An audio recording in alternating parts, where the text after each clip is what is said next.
We have several outstanding academic speakers here for us this afternoon.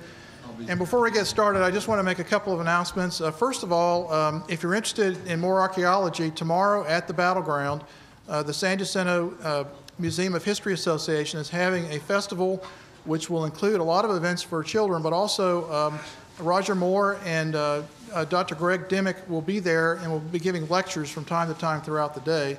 So it'll be another opportunity for you or your families to go out to the park and get up close with the archaeology that's going on at the park. There are also many other activities that the museum is sponsoring tomorrow, and it will be followed by the annual reenactment. And as we heard, this may very well be the last full-fledged reenactment at the Battleground. So tomorrow may be your last opportunity to see that. Also, I want to mention that our authors who will be speaking, our professors who will be speaking, have books out front that you can buy, and there'll be book signing in the afternoon as well. So keep that in mind if you're interested. And with that, I'd like to turn the afternoon program over to Dr. Jim Crisp. Dr. Crisp has a degree from Rice. He's from Texas, went to Rice, and then he went on to Yale, got a PhD in history from Yale, and ended up teaching history at, of all places, North Carolina State University, where he is now an associate professor of history. He has continued his studies of Texas history and has done some outstanding research on some very difficult issues dealing with Texas history. Later this year, he'll be coming out with a book published by Oxford University Press. But last year, he agreed to serve as moderator and referee, and we've invited him back because he does such a good job. And we have a good group of speakers this year. And so without further ado, I'm going to turn this program over to Jim. And please join me in giving a warm welcome to Jim Crisp.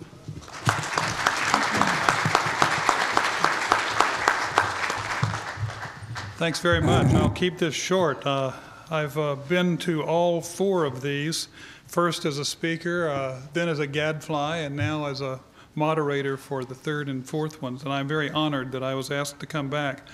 I'm not going to give you a great deal of biographical information or academic honors type information for our speakers, because you get that from this extraordinarily extensive documentation that you have with your program. I would like to tell you a little bit about why we chose this group and this panel. It really has as much to do with the guy coming up on stage right now as with anyone else, and that's Jack Jackson and his partner John Wheat, because as we began to look at, as I found out I was going to be moderating this fourth annual symposium, and as Jeff Dunn and Jan DeVault and all the other people involved in this and I began to talk about what might be a good program, I had just served as a reader for the Texas State Historical Association for this fantastic new book, Almonte's Texas, which Jack Jackson has just published along with John Wheat as translator. I had already read with enormous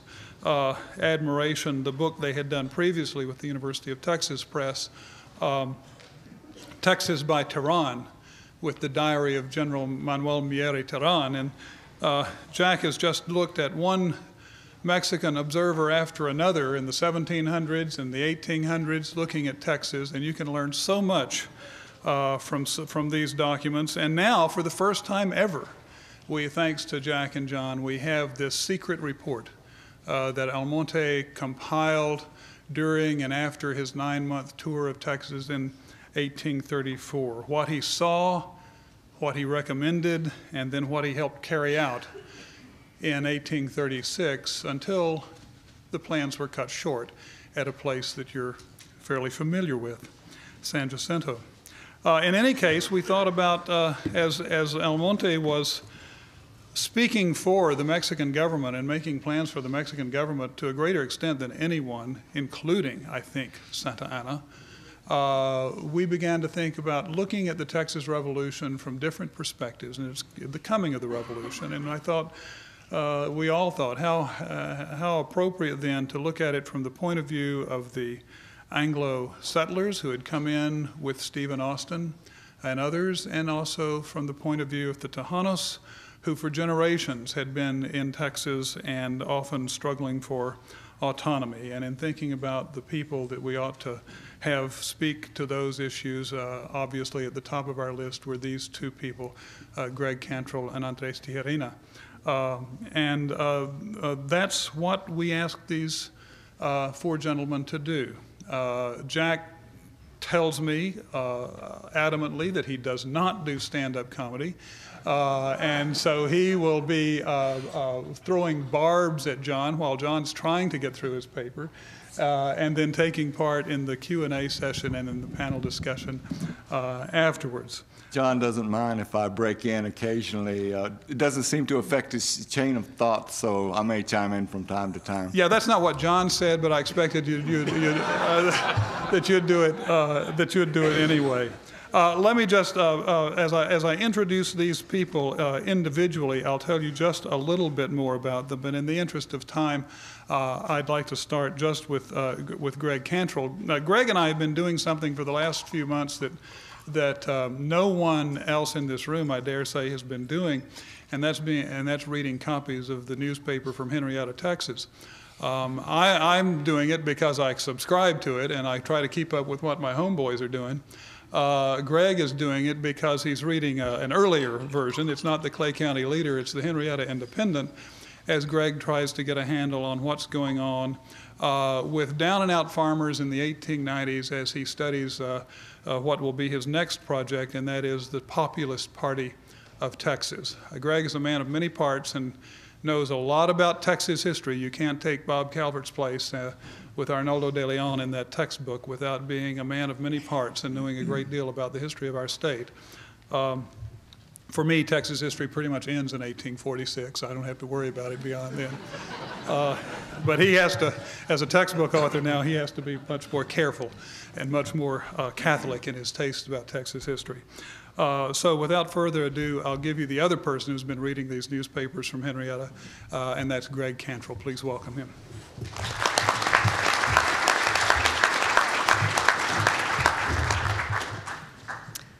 Thanks, Jim. It's a great honor to be here today.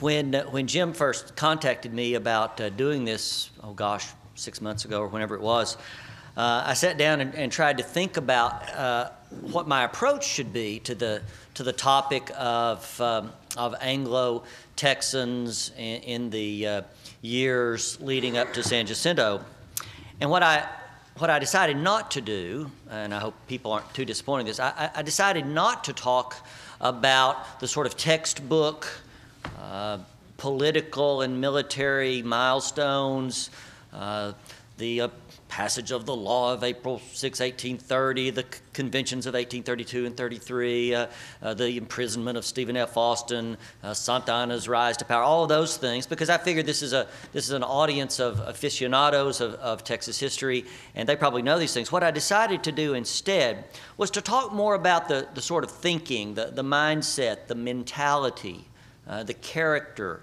of these Anglo-Americans who began streaming into Texas in 1821 and 22. So that's what I'm going to try to do here for a few minutes. But let me begin by, in case your memory is a little rusty from 4th and 7th grade Texas history, those of you who hadn't had it since then, I expect there are a few, let me very briefly remind you about the basic background to the Anglo settlement of Texas. Most of you, of course, are familiar with the names of Moses and Stephen F. Austin. Moses Austin, a bankrupt lead mining baron from Missouri, with his fortune in ruins in 1820, decides to, at age 59, very old in those days, roll the dice one more time, travel to Spanish Texas, and present the local authorities in San Antonio with a rather daring plan, especially considering he didn't even have permission to be in Spanish territory. He proposed that the Spanish government grant him status as impresario, a term that that roughly translates as colonization agent. He proposed to bring 300 American families. Interestingly, the actual language of the contract that's ultimately granted called for 300 Catholic families from Louisiana, which was not exactly what ended up coming, to settle in a largely uninhabited grant of land in Texas. And as impresario, he would be in charge of recruiting colonists, settling them on the land, and acting as the liaison between the colonists and the Spanish government. As most of you know, Moses Austin dies before he can set that plan in motion. It falls to his son, Stephen F. Austin, then 26 years old, to carry out his father's grand scheme, which of course Stephen F. Austin does over the next 15 years with great dedication and ingenuity and skill. Having said that, let me just talk a little bit now about the Anglo colonists who came in to Stephen F. Austin's colony and the other colonies that were founded later. And I should point out that ultimately the state of Coahuila in Texas issues about 40 impresario contracts, the great majority of which never amount to anything, never even settle a single colonist. Stephen F. Austin's various contracts, he ultimately had 5 of them, were by far the most successful in terms of actually settling people in Texas, followed by Martin de Leon and Green DeWitt and some others who were all sort of distant seconds and thirds. So who were these people who followed Stephen F. Austin to Texas? Well, the short answer to that, I guess, is that they were good Jacksonian Democrats. Andrew Jackson is rising to the prominence in American national life at this time. Of course, he'll be president in the years shortly after Anglo colonization of Texas begins. And we all have notions about what it meant to be a Jacksonian Democrat.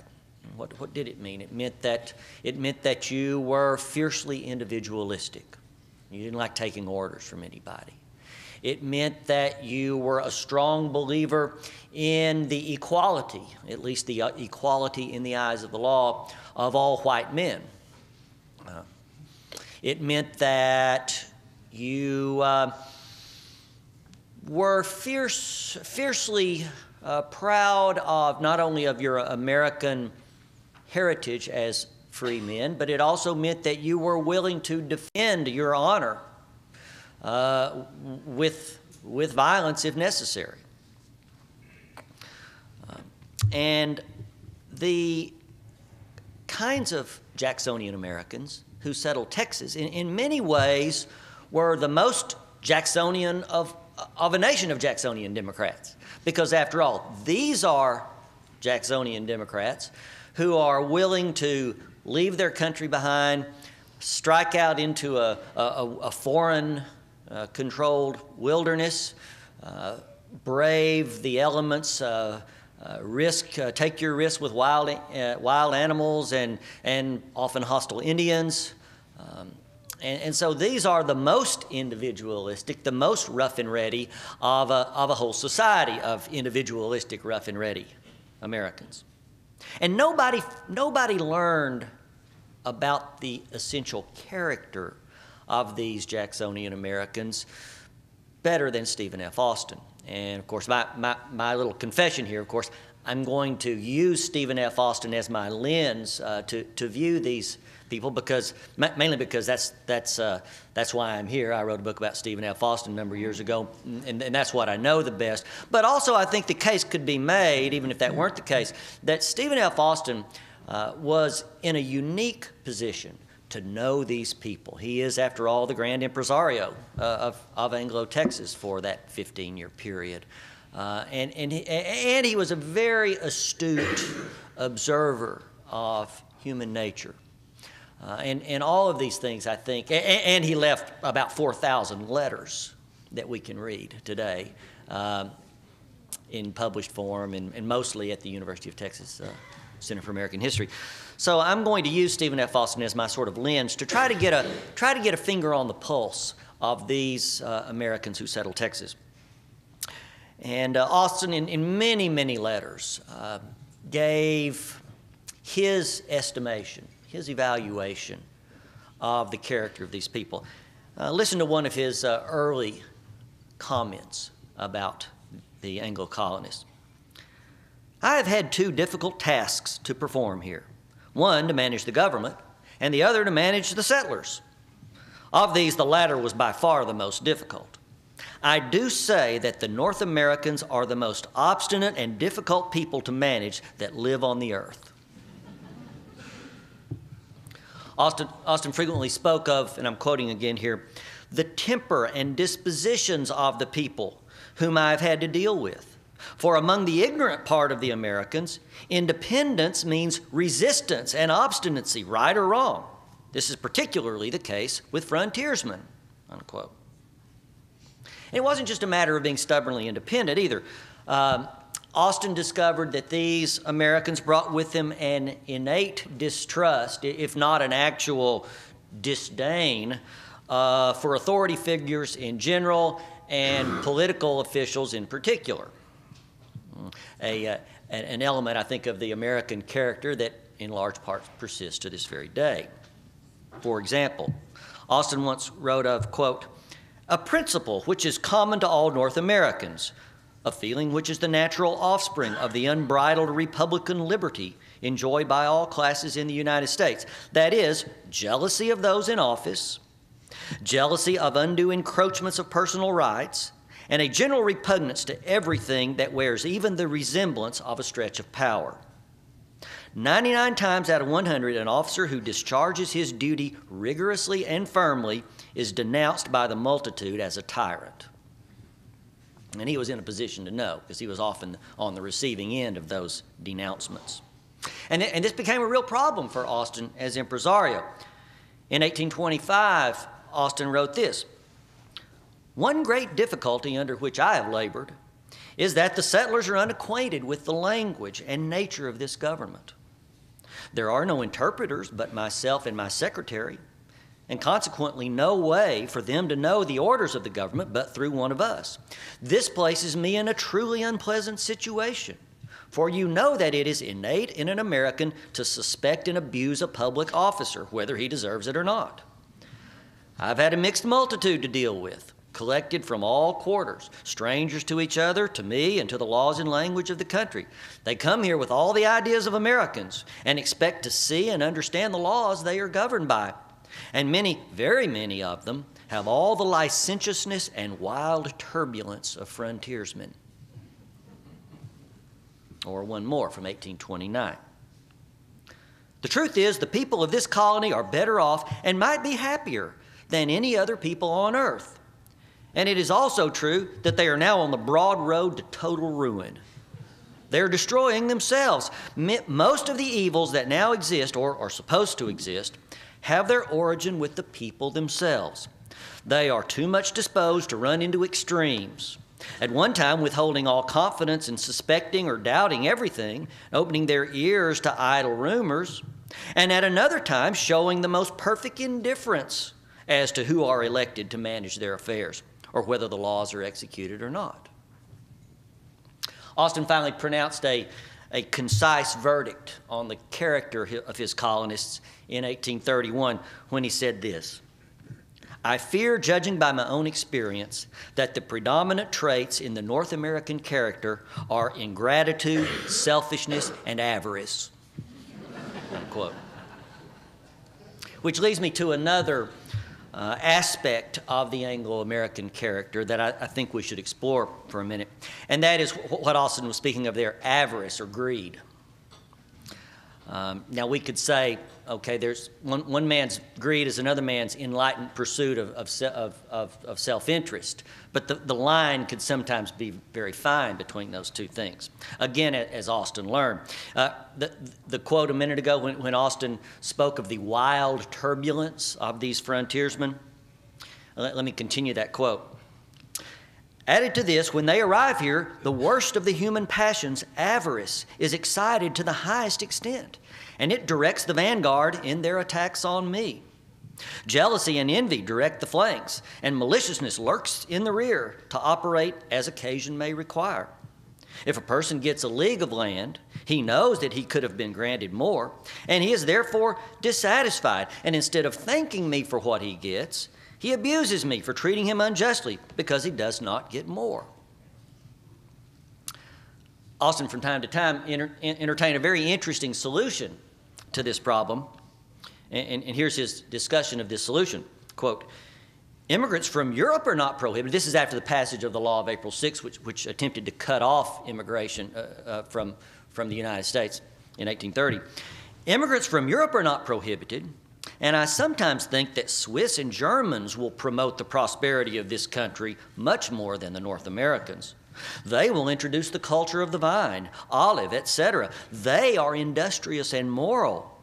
They have not in general that horrible mania for speculation, which is so prominent a trait in the English and North American character, unquote.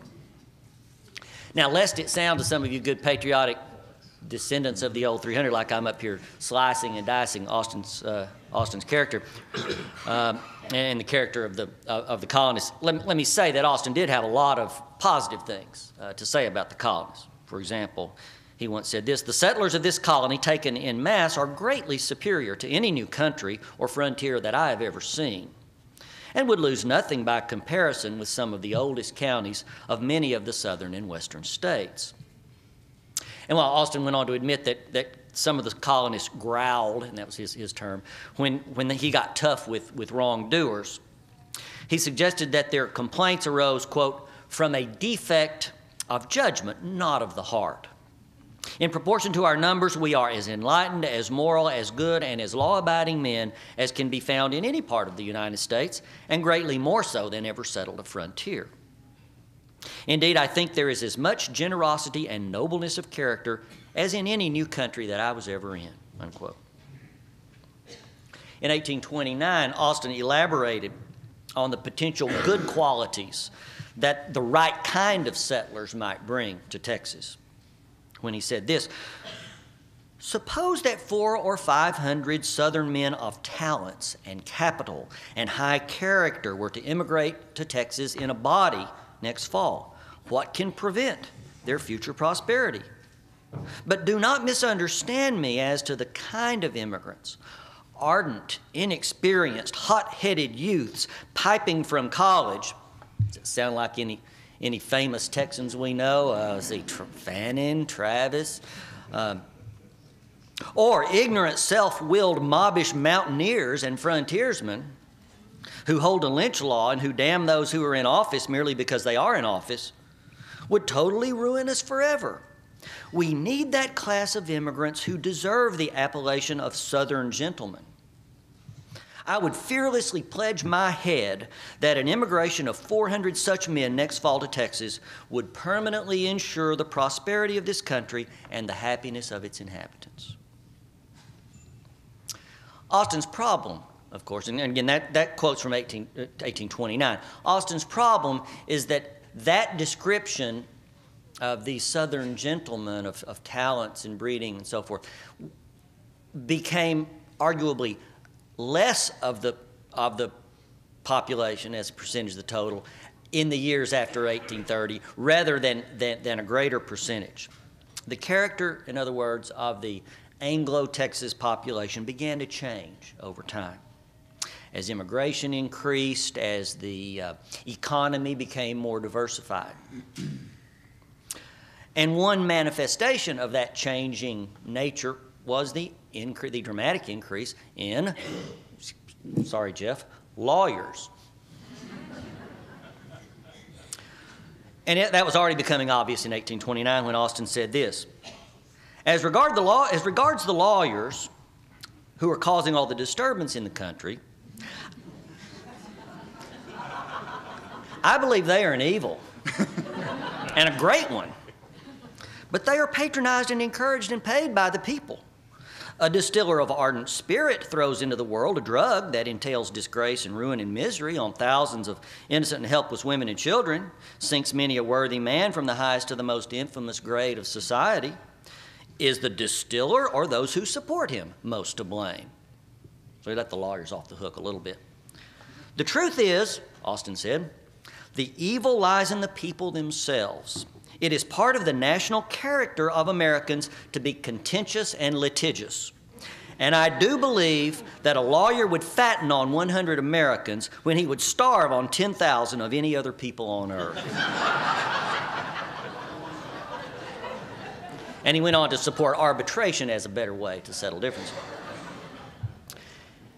Need I mention the list of non-farmers, of lawyers, doctors, editors, professional politicians, soldiers, who comprised the ranks of the war party and who were among the leading agitators for war in the years after 1830.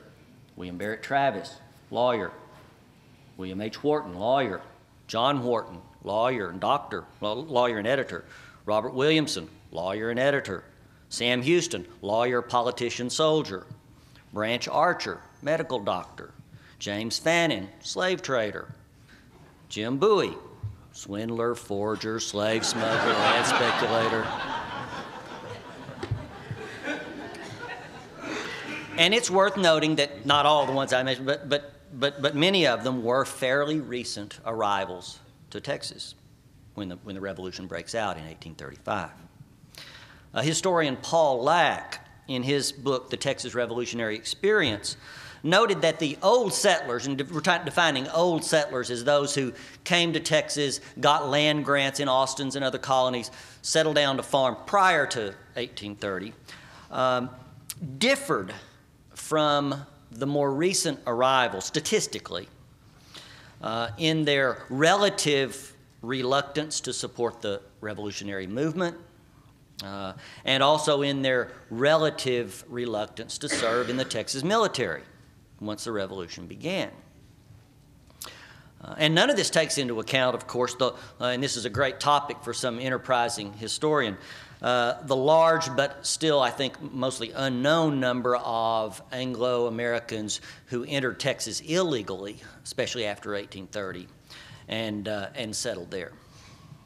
Stephen F. Austin, again, who was himself a latecomer to the ranks of the revolutionaries in 1835, encouraged that influx of illegal immigrants when he said this: a great immigration, he's writing this back to friends in the United States in 1835, right before the revolution actually starts.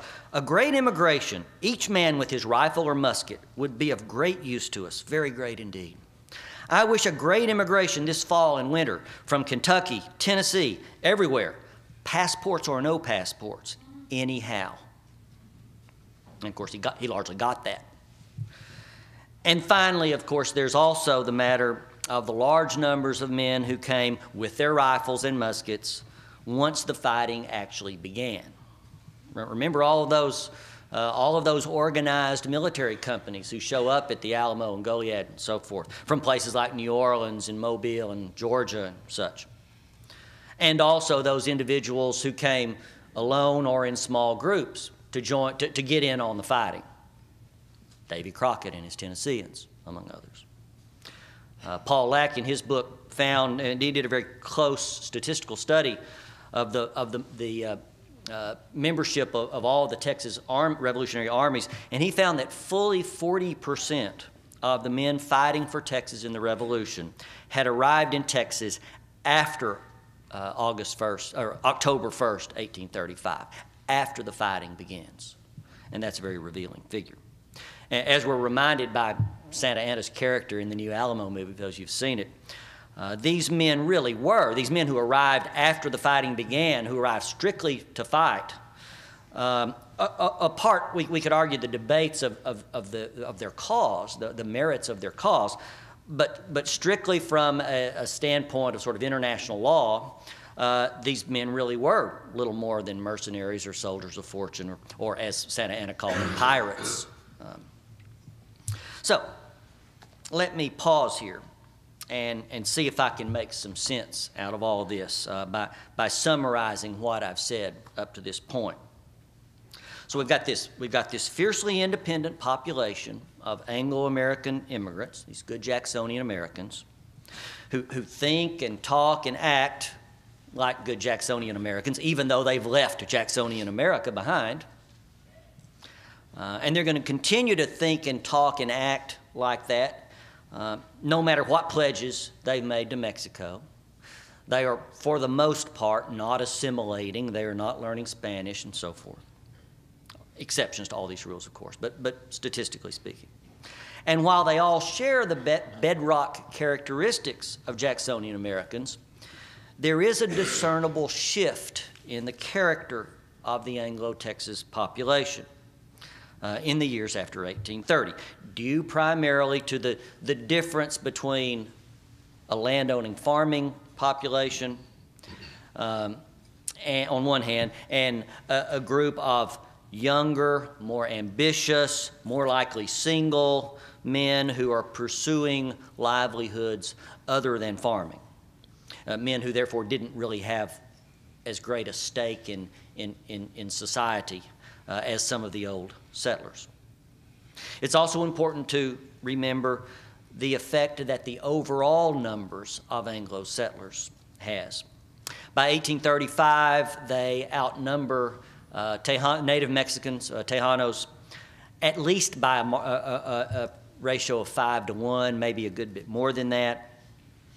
And so the perceived need to accommodate the native Mexican population, in other words, the need to get along is no longer as acutely felt as it had been when they were the minority. So in conclusion, I guess I would say that we can look at the major political events. We can look at the law of April 6, 1830. We can look at the resistance to the enforcement of trade restrictions. We can look at the reaction to the placement of Mexican military garrisons in Texas. We can look at the refusal of Mexico to grant separate statehood to Texas. We can look at the imprisonment of Stephen F. Austin. We can look at Santa Anna's switch to centralism and his subsequent move to squash the opposition in Texas. And we can look at all these political and military events. But it's only when we take into account the character of the Anglo-Texans and these shifting social and economic factors, I think, that we can really get a more complete understanding of these well-known political and military events that lead to revolution. And with that, I'll turn the floor back over to Jim.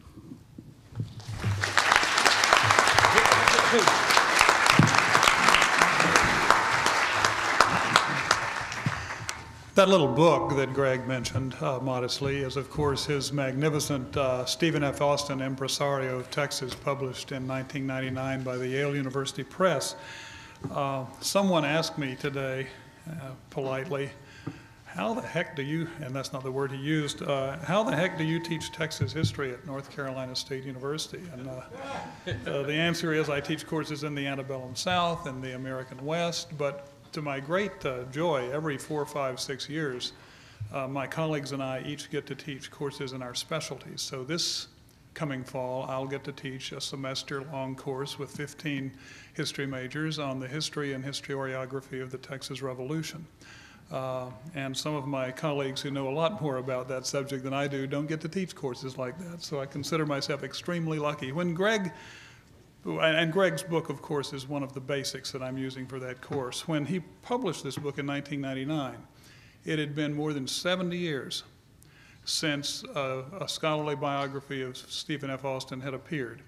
And it didn't get easier as each decade passed to be the guy to follow Eugene C. Barker.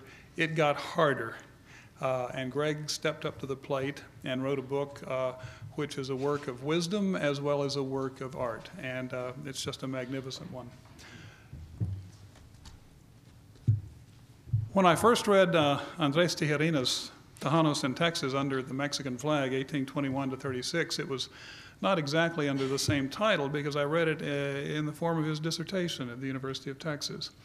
And even in dissertation form, it curled my socks. It was one of the most original and innovative looks at the Tejanos and Mexican Texas that I had ever seen. I learned a great deal about how the lives of those people formed some of the lasting institutions and ways of life of all of us who still live in Texas, and especially of the 19th century. That book and his later Tejano Empire, Life on the South Texas Ranchos, will educate any of you who will read those who have not done so already. Andres' next project is to take the artist from San Diego, Texas, Ricardo Beasley, who did these marvelous drawings of the lives and the work of the vaqueros of South Texas, to study Ricardo Beasley and to do a biography of him, and I look forward to it coming. Andres is going to talk to us about the coming of the Texas Revolution and the reasons for the Texas Revolution from another perspective. Shift over to Bexar County, take a nod at Nacogdoches and at Goliad and Victoria, and take a look at the Tejanos and how they saw the coming of the revolution. So please welcome Andres Tijerina.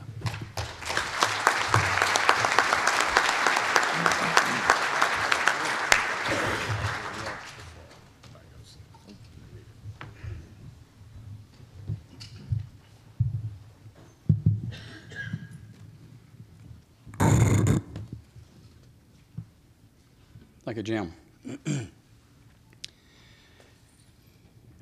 Thank you, San Jacinto Historical Advisory Board. Jeff Dunn. Thank you all the people who put this together, and for inviting me. Loretta Williams, for inviting me, making me feel very welcome in Houston.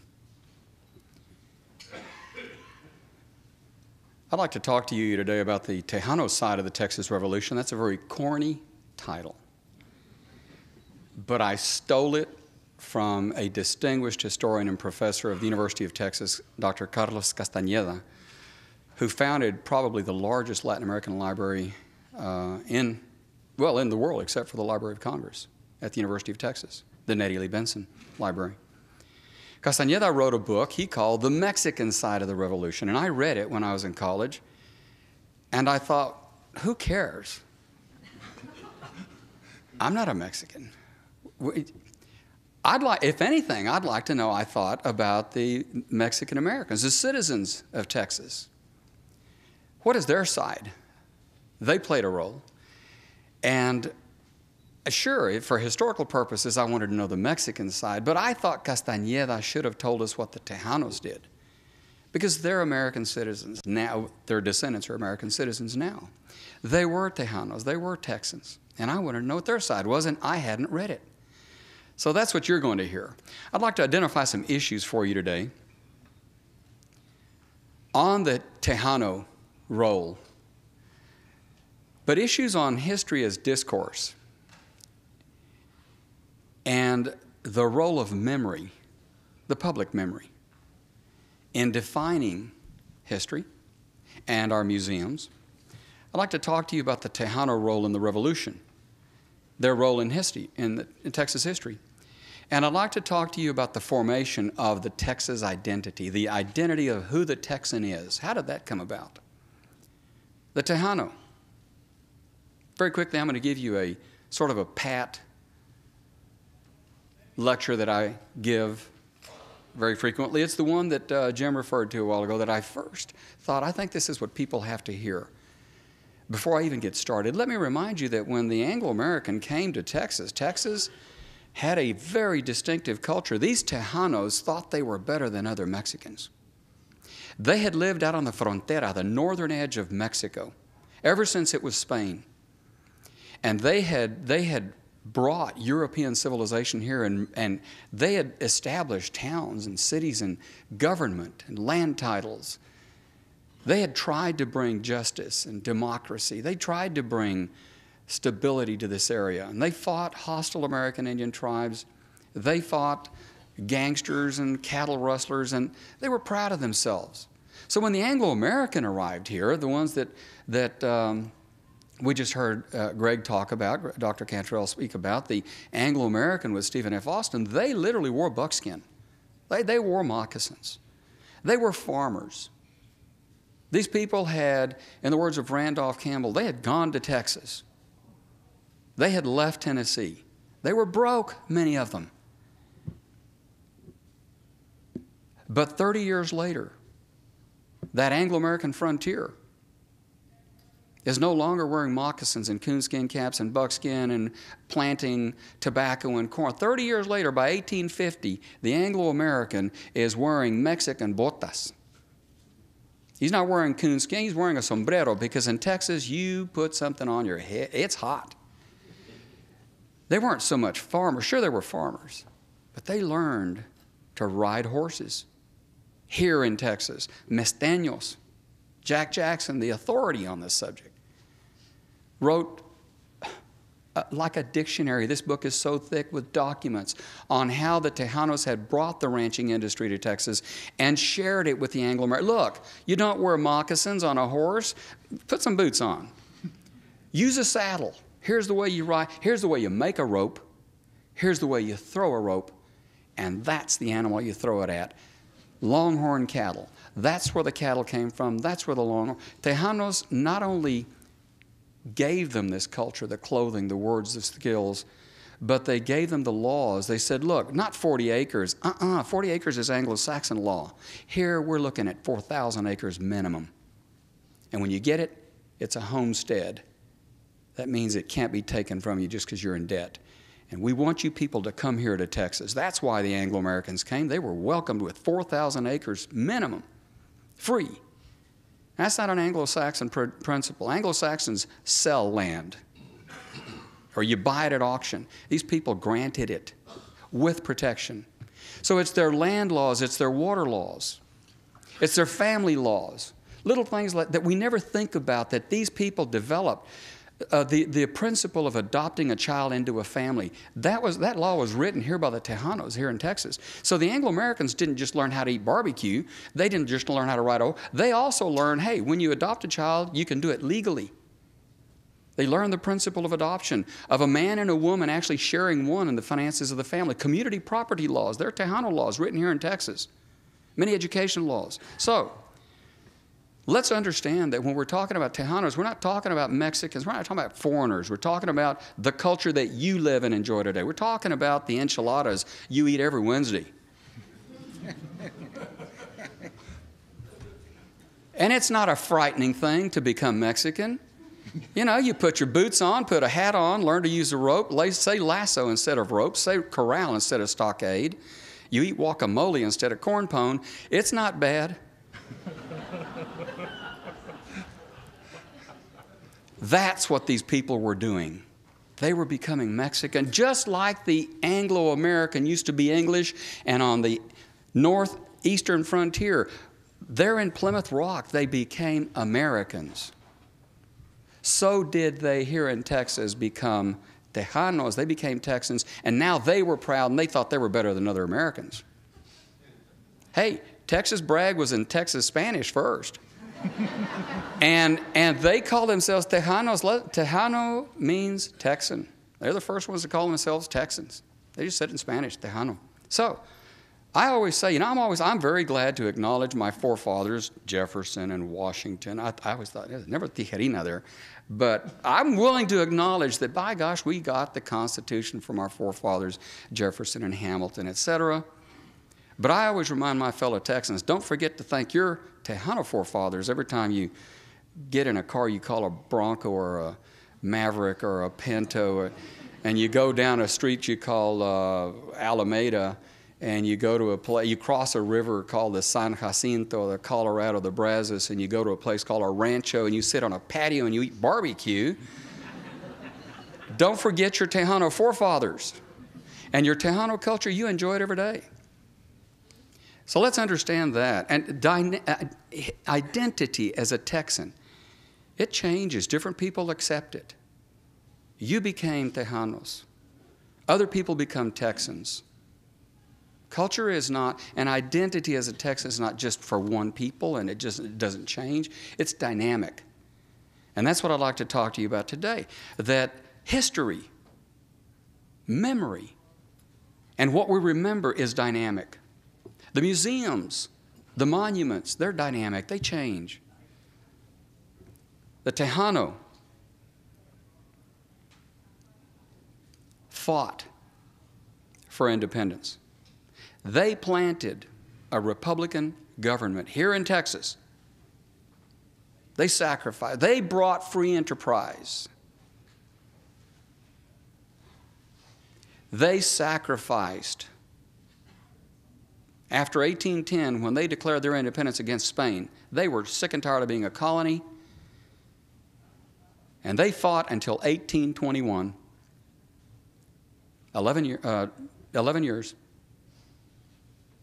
And in that time, many of their towns, Goliad, Victoria, San Antonio, Béjar, were depopulated, partly because Tejanos had to flee. You talk about the runaway scrape. What about 3,000 Spanish soldiers coming into San Antonio in 1813? Anybody heard of that? These people sacrificed. Look, we know that George Washington lost half his army in the American Revolution after 1776. Did you know that Tejanos lost half of their population in their fight for independence? So they fought for independence, and by 1821, they were proud of it. The first Mexicans to celebrate the 16 de septiembre were the ones here in Texas. They started, and they're still celebrating the 16. Why? Because they fought for it. They sacrificed for it, for independence of Texas.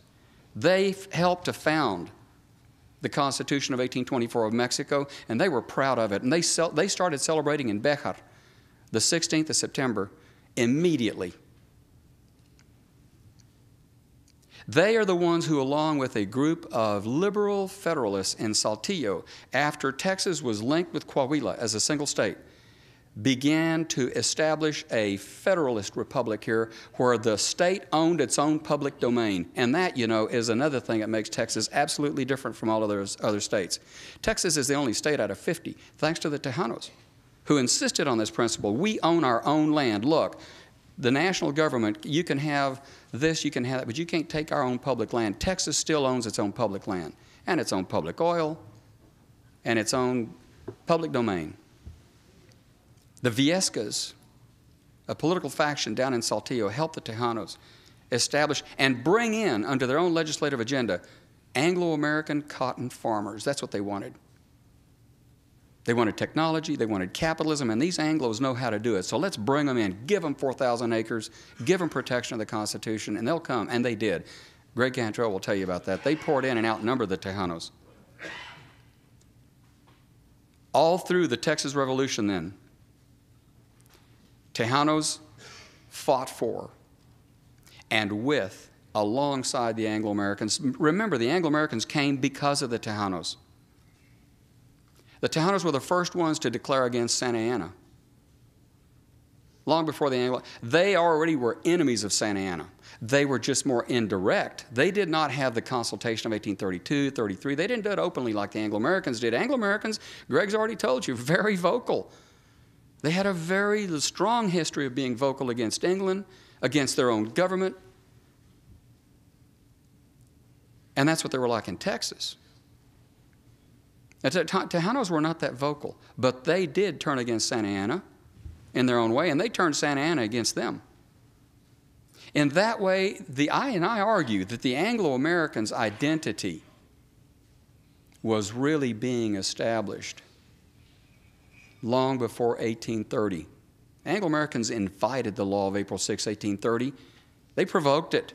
They asked for it because they were so recalcitrant. That's the way Americans are. I don't have to tell you. You're that way. I'm that way. That's the way we are. And that's their identity. They were preserving their identity as Americans here in Texas. But Tejanos were also defining their identity. Now they were no longer regular kowtow Mexicans. Yes, sir, Mr. Santa Anna. They identified themselves, we're Tejanos and we don't go along with you. So Tejanos also were defining their identity. It's because of the Tejanos that the law of April 6, 1830 was repealed. It's because of the Tejanos that English was established as a legal language in Texas, that Anglo-American settlers were allowed trial by jury, that they were allowed their own judges in their own municipalities. And it is a Tejano governor, Coahuil Tejano Jose Agustin Viesca, whose descendant, incidentally, lives here in Houston. Agustin Viesca, and I don't think he's here today. Agustin Viesca, the great-great-great-grandson of Agustin Viesca, the governor of Texas, lives here in Houston. He's an engineer. It was that governor, Viesca, who first issued the call, "Citizens of Texas, arise in arms or sleep forever. Thy dearest interest, thy liberty, thy properties, what's more, thy very existence depends on the deceitful capriciousness of thy most malevolent enemy." And he meant Santa Anna. When Santa Anna came to Texas, he was after Viesca, he was after the Tejanos, especially Seguin, Navarro, all these people who'd let the Anglo-Americans come in, who'd established a democratic government. Tejanos participated in all the battles. They were at the storming of Béjar. They were at Concepcion. They took San Antonio so that the Anglo-Americans could come into the Alamo. They were in the Alamo. They were in San Jacinto. Juan Seguin had a whole company of them. Salvador Flores had another company of them. Plácido Benavides had another company of them. They fought in the different battles. And they were not going to take a back seat to Anglo-Americans. Thank you very much, this is our fight. We started it, we're going to finish it. That was Seguin's statement to Houston. This is our fight. There were women in the Alamo, Tejanas, right there along with Susanna Dixon. You never heard of the Tejana women.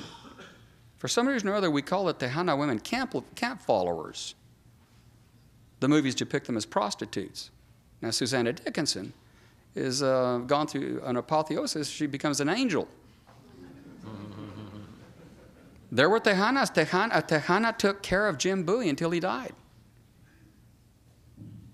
So what I'd like to ask is for a reevaluation, not only of the Tejano role, but of the Texas Revolution in history and the public narrative. I think it has to be, when the museum people come this morning and tell us that there has to be a respect for the events, there has to be a respect for the events and the people who played it. There have to be changing priorities. This is what I mean when I say identity is dynamic. The priorities must change. And they have to be in keeping with the sensibilities that change as well.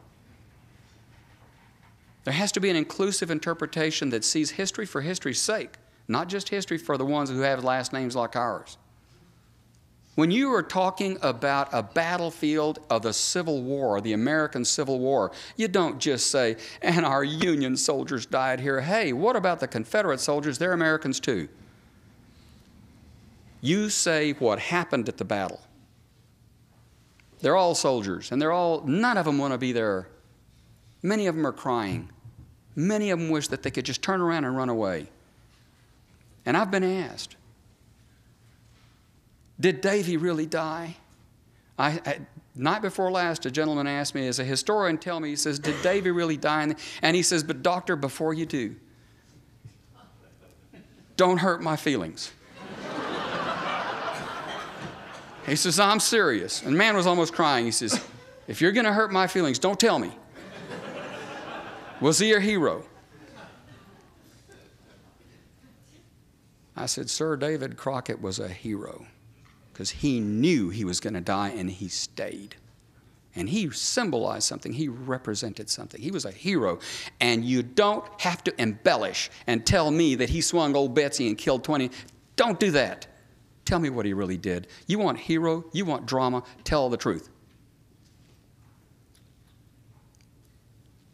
The Anglo identity certainly is defined My goodness gracious, a ragtag army of volunteers beats the hell out of Santa Ana and kills all his army and drives them off back to Mexico. That identity really is what the public loves, and that Anglo-American identity was taken and developed through museums, through reenactments, through old stories and recollections and reminiscences. We developed that one.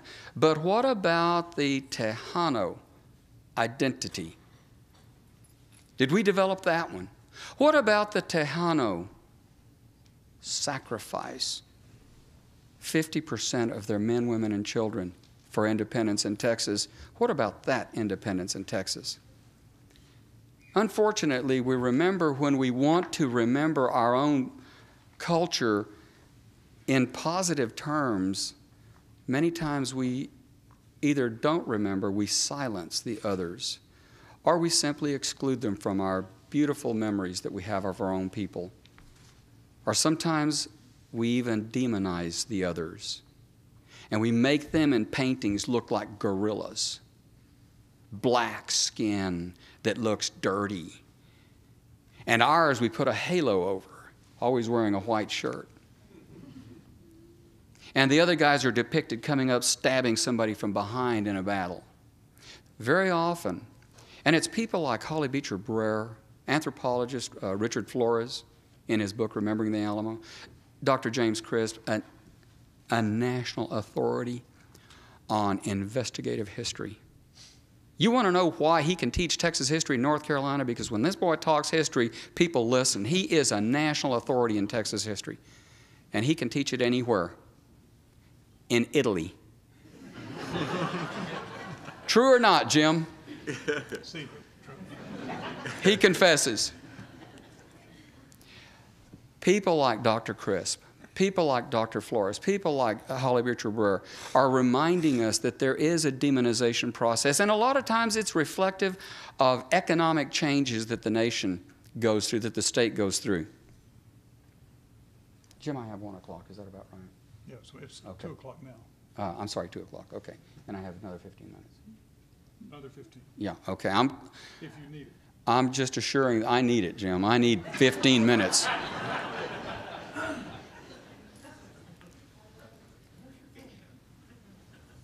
Texas was undergoing radical economic changes and transformation to industrialization in the period between 1880 and 1920, right after Spindletop. And you people should know about Spindletop and what the petroleum industry, petrochemical industry did too. This part of the world, Houston led the world in petrochemicals. But when it did that, it segmented labor. And much of the transformation, economic transformation, was impacted by not only immigration, but a wave of immigration from Mexico that actually frightened Anglo-Americans. Felt like they were being outnumbered by the Mexicans pouring into Houston and the Valley and San Antonio, outnumbering them in many counties in Texas. And that caused a racialization of labor. It's the Mexican cheap worker that they advertise. Come to Texas, you can get cheap Mexican labor, and we'll make sure that they're cheap. That racialization and the segmentation of labor, the transformation of the economic system, had a reflected impact also in history. Texas history began to change in that period, around 1900 and 1920. That's when you have these movies come out that depict the Alamo. In the movie that depicts the Alamo that came out in 1915, the 1915 movie, anybody ever seen that movie? It depicts Anglo-Americans in San Antonio killing Mexican Americans in San Antonio because the Mexican Americans were getting drunk in San Antonio and beating and trying to insult Anglo-American women. And so that's what the Alamo was all about in that movie. And Santa Ana comes up to help the Mexican Americans, and so the Anglos finally killed it. History underwent a change in that time period. And Jim Crisp, when he presented his paper in Italy, and when he talked to the rest of us historians and told us about, look at art, look how art, the McCardle paintings, the Onderdonk paintings, look how the picture of San Jacinto, look how the picture of the Alamo have changed. They're no longer one army fighting another. It's more like the Anglo-Texan heroes being slaughtered by guerrillas. Look at the paintings carefully sometime, and you see this demonization. The public memory then developed the Anglo-Texan identity. And it left us with a public discourse that the Texans had won Texas independence. And we celebrate then March 2nd, 1836 as Texas independence. That they brought liberty, they brought government, they brought democracy and a constitution to a heathen land. They brought Christianity. These are the people who brought modern government to Texas and died sacrificing for Texas. Unfortunately, the names that you hear, when you think of the word Texan conjures up names like Bowie, Crockett, Travis, Houston, but you don't hear names like Navarro, Seguin, Arciniega, Menchaca. And the Battle of San Jacinto is one of those. We tend to go through what anthropologists Flores and Brer tell us is a binary, a sort of a two-sided standard in history, that if they killed us, by gosh, that's a slaughter. And they massacred our boys at Goliad. Now, San Jacinto is a victory. 188 get slaughtered in the Alamo, 350 get massacred at Goliad, but 630 get defeated. How do you defeat 630 people who are begging for mercy, shot in the back, mired in the mud, up to their shoulders and shot in the head? How do you defeat that? That's not a slaughter. The men themselves said it was a slaughter. And yet we call it a victory, but we call the others a massacre. So when we depict history, if it's to be believed by our own people, we have to see it realistically. Sure, it's going to be gratifying, but I tell you, you do not have to embellish history of Texas to make it romantic, to make it dramatic. Tell the truth, tell it clean, and it'll come out more dramatic than any Alamo movie. We don't need the movies, thank you very much, to make Texas history dramatic. Jacinto Navarro in 1855 said that he felt that Tejanos were the legitimate heroes of the Texas independence movement. In 1855, he said this: Anglo-Americans, he said, are newcomers in the struggle for independence. Many of them, he said, have only been here a few months or years. And you heard your own Dr. Cantrell say that. He said, to complete the picture of their misfortune, the few descendants of Tejanos yet surviving in the city who have not yet been driven out or killed are disappearing. We're the victims of assassination inside of a people who claim to come as the blazon of justice and grandeur, and their independence is theirs par excellence. Navarro's own brother. Now, mind you, Navarro signed the Texas Declaration of Independence. He signed the Constitution. He helped write the Constitution of the Republic of Texas. He was a congressman. He was a legislator. He was a mayor. This man had to fight for himself because they had so many people trying to kill him, and they finally assassinated his brother.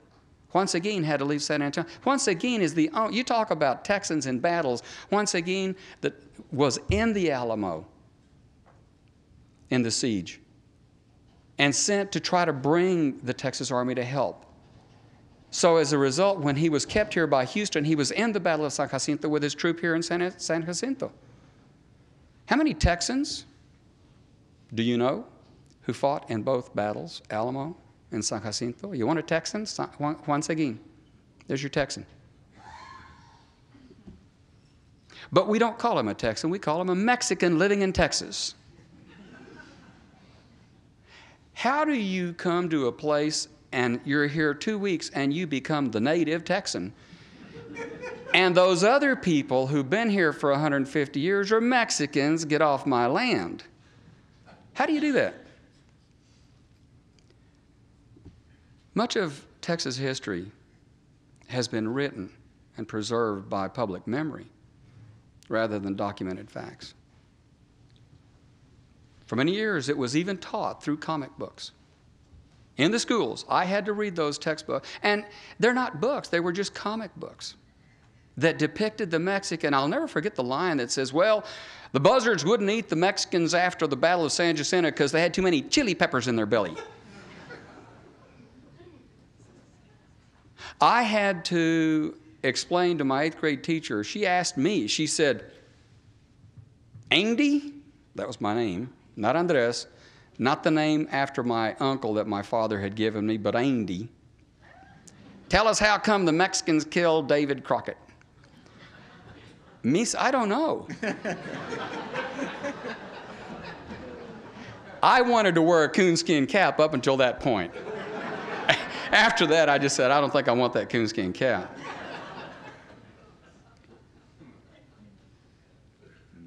Now, this kind of history depicted the Mexican and made no distinction that there were Tejanos and there were Mexicans. Made no distinction at all.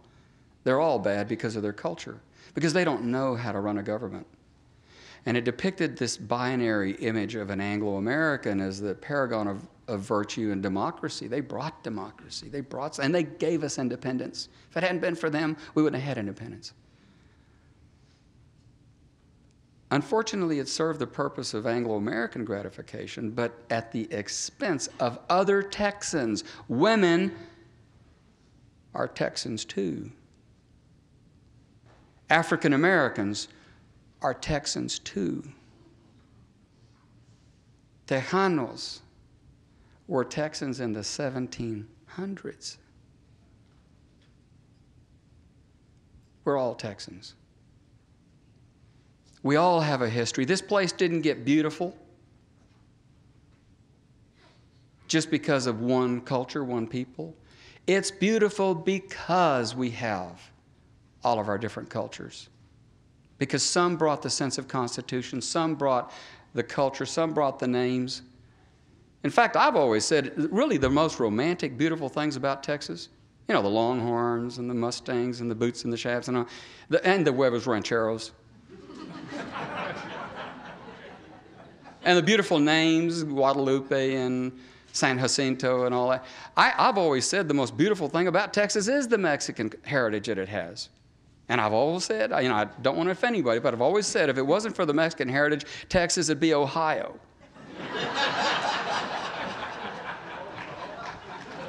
Oklahoma.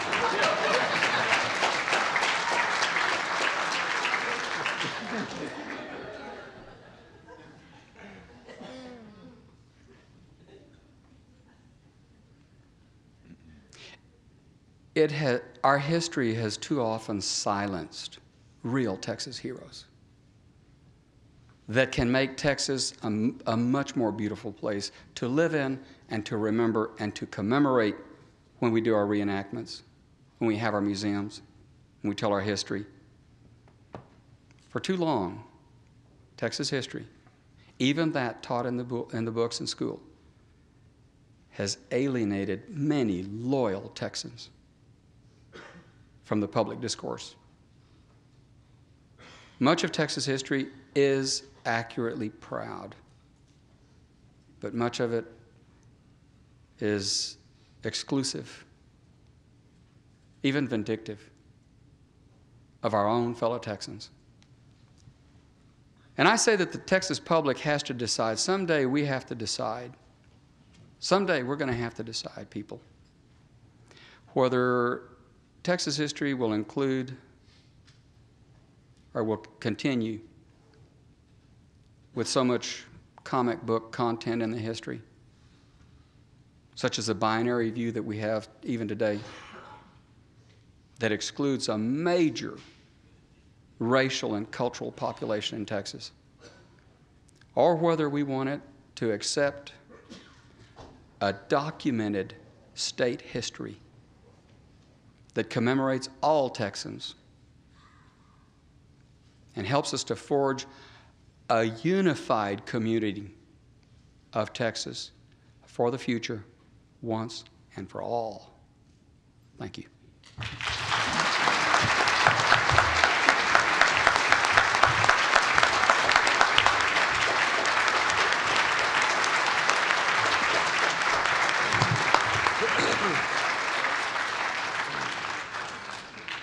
Thank you, Andres. We're going to take a very brief intermission. Please be back in your seats by 2:30, before 2:30 if you possibly can. Hold on. I didn't say get up. I said be back in your seats by 2:30. Let me ask you to think about something. You know that Jack Jackson and John Wheat are going to talk about Almonte when we come back. There's something Almonte was thinking about all the time through 1834 and 1835 and 1836. He was thinking about that man in the White House. And so far, we've been looking at things purely through a Texas dimension. What did those colonists in Texas think? What were they like? What were the Tejanos like? What did they think? We're going to see afterwards. What about the Mexican government? What was Almonte's thinking process? What did Santa Anna think? But you know, it just might be that the person who is most responsible for the revolution taking the turn that it did was that guy who gave his name to Jacksonian Democrats. So think about that as you think back on what you've heard and as you hear about what Jack and John say in the afternoon, and think if that's a story we might need to pursue at another time. Okay, now you can get up. Please be back by 2:30. Yes, I didn't say this. All right. Oh, thanks.